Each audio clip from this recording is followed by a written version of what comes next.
नमस्कार और स्वागत। मेरा नाम है ललित और आप जुड़ चुके हैं लीगल क्लिनिक पर ललित के साथ। आज हम बात करेंगे सीसीआई यानी कंपटीशन कमीशन ऑफ इंडिया की। किस लिए आया ये है, क्या है सीसीआई, आखिर किन ऑब्जेक्टिव्स के साथ सीसीआई का गठन किया गया, क्या कंपोजिशन है सीसीआई की, कौन कौन से सेक्टर्स हैं जहां पे सीसीआई एप्लीकेबल है, ड्यूटीज और रिस्पॉन्सिबिलिटीज क्या है कंपटीशन कमीशन ऑफ इंडिया की, और लास्ट में जानेंगे क्या बेहतरीन काम आज तक कंपटीशन कमीशन ऑफ इंडिया ने किए हैं। तो चलिए करते हैं वीडियो को शुरू।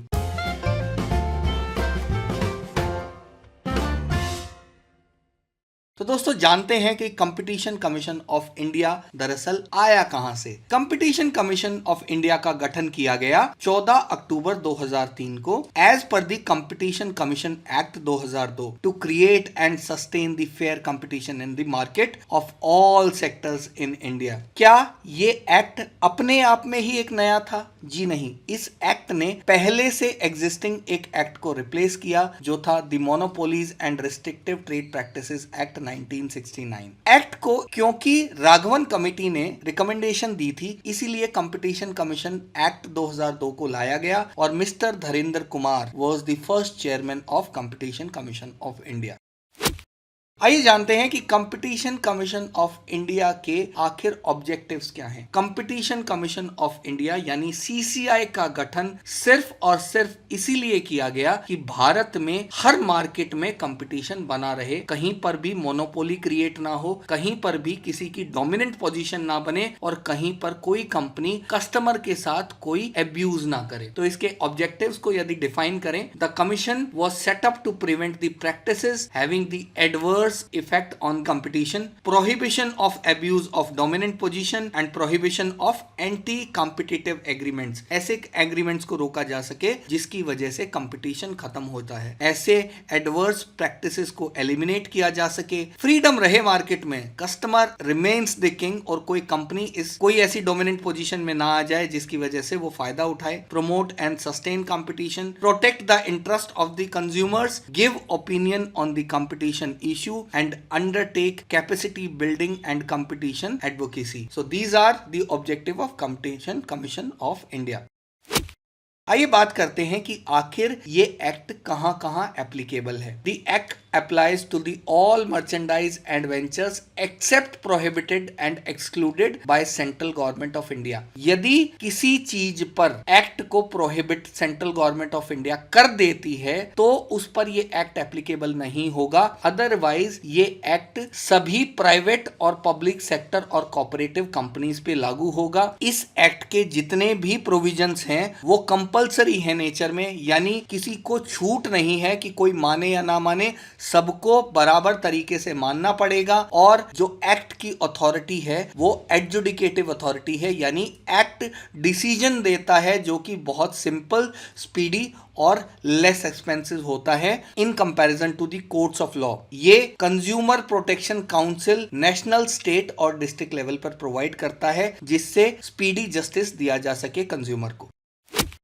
आइए बात करते हैं कि सीसीआई की आखिर कंपोजिशन है क्या। एक्ट के अंदर 66 सेक्शंस हैं जो कि 9 चैप्टर्स में डिवाइडेड हैं। चैप्टर 1 सेक्शन 1 एंड 2 ये प्रिलिमिनरी सेक्शन है। चैप्टर 2 सेक्शन 3 to 6 ये बात करता है उन एग्रीमेंट्स की जो प्रोहिबिट किए गए हैं, उन एक्ट्स की जो कि डोमिनेंस पोजीशन की वजह से प्रोहिबिट किए गए हैं। चैप्टर 3 सेक्शन 7 to 17 बात करता है कंपटीशन कमीशन ऑफ इंडिया के गठन की। चैप्टर 4 सेक्शन 18 to 40 बात करता है duties, powers and functions of commission. Chapter 5 section 41 बात करता है कि डायरेक्टर जनरल की ड्यूटीज क्या होंगी। चैप्टर 6 सेक्शन 42 to 48 बात करता है पेनल्टीज की। चैप्टर 7 सेक्शन 49 बात करता है कंपटीशन एडवोकेसी की। चैप्टर 8 सेक्शन 50 to 53 बात करता है फाइनेंस, अकाउंट्स एंड ऑडिट्स की। Chapter 8A section 53 to 53U बात करता है अपीलेट ट्रिब्यूनल्स की, ये बाद में ऐड किया गया था। चैप्टर 9 सेक्शन 50 to 53 बात करता है मिसलेनियस टर्म्स की। मजा आया। अगर मेंबर्स की बात करें तो सीसीआई में एक चेयरपर्सन होता है और बाकी मिनिमम 2 से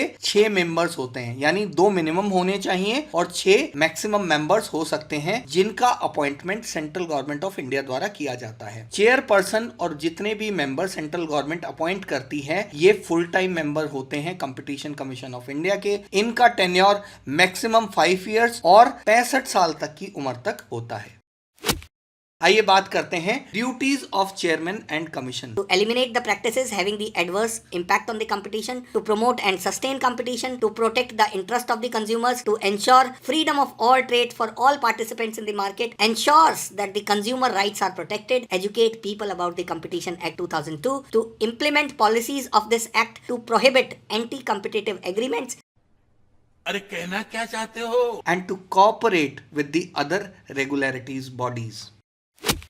आइए बात करते हैं कि क्या सीसीआई भारत के बाहर भी प्रेजेंट है या उसका भारत के बाहर भी कोई रोल है। तो देखिए, जैसे भारत में कंपटीशन कमीशन ऑफ इंडिया है, वैसे ही दूसरे देशों में अलग अलग तरह के कमीशंस हैं या अलग अलग तरह के ब्यूरो बनाए गए हैं जो कि यही काम अपने देश में करते हैं। कंपटीशन कमीशन ऑफ इंडिया किसी भी तरीके से एमओयू में फॉरेन एजेंसी के साथ एंटर कर सकता है, subject to the approval of government of India. यानी कोई भी एमओयू साइन करने से पहले इन्हें भारत सरकार से परमिशन लेनी होती है। सीसीआई ने आज तक जो ऑलरेडी एग्रीमेंट साइन कर रखे हैं वो कर रखे हैं फेडरल ट्रेड कमीशन यूएसए के साथ, director general competition European union के साथ, Australian competition and consumer commission ACCC के साथ और कंपटीशन ब्यूरो CB कनाडा के साथ। Competition commission of India international competition network का भी मेंबर है। अब आप सोच रहे होंगे इंटरनेशनल कंपटीशन नेटवर्क क्या भला है। तो दोस्तों, ये है इंटरनेशनल कंपटीशन नेटवर्क की वेबसाइट। ये वेबसाइट हमें दिखाती है कि कौन कौन सी कंट्रीज हैं जो मेंबर नेशंस हैं इंटरनेशनल कंपटीशन नेटवर्क के। नॉर्थ अमेरिका में कौन कौन से मेंबर हैं, ये सारे मेंबर्स हैं नॉर्थ अमेरिका में। अगर आप एशिया पे क्लिक करेंगे तो सारी एशियन कंट्रीज जो एशिया की मेंबर हैं वो आपको दिख जाएंगी। स्टार्टेड विद मंगोलिया, ये बांग्लादेश कंपटीशन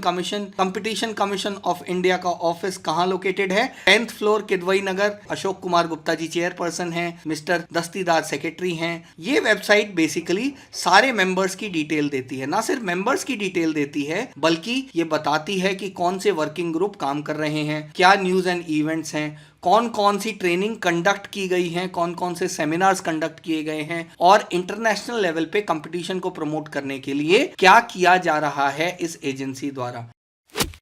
आइए अब बात करते हैं उस बेहतरीन काम की जो आज तक कंपटीशन कमीशन ऑफ इंडिया ने किया है। 2017 में कंपटीशन कमीशन ने 52 करोड़ रुपए की पेनल्टी लगाई थी बोर्ड ऑफ कंट्रोल BCCI के ऊपर for abusing it's dominant position in the market. क्योंकि ये मामला था जो ब्रॉडकास्टिंग राइट से संबंधित था, तो उसको सुना गया और कंपटीशन कमीशन ने ऑब्जर्व किया कि BCCI ने अपनी पोजीशन का मिसयूज किया, एब्यूज किया और इन पर 52 करोड़ रुपए की पेनल्टी लगाई गई। अगस्त 2016 में कंपटीशन कमीशन ऑफ इंडिया ने 6300 करोड़ 6300 करोड़ की पेनल्टी लगाई थी 11 सीमेंट कंपनीज पर और सीमेंट मैन्युफैक्चरर एसोसिएशन पर, क्योंकि ये लोग कुछ ऐसे एग्रीमेंट कर रहे थे जिससे मार्केट में ये सीमेंट के रेट्स को कंट्रोल कर पाए। और कंपटीशन कमीशन को लगा कि ये मार्केट में मोनोपोली क्रिएट कर रहे हैं और कस्टमर को फेयर डील नहीं मिल पाएगी, इसलिए इन पर पेनल्टी लगाई गई।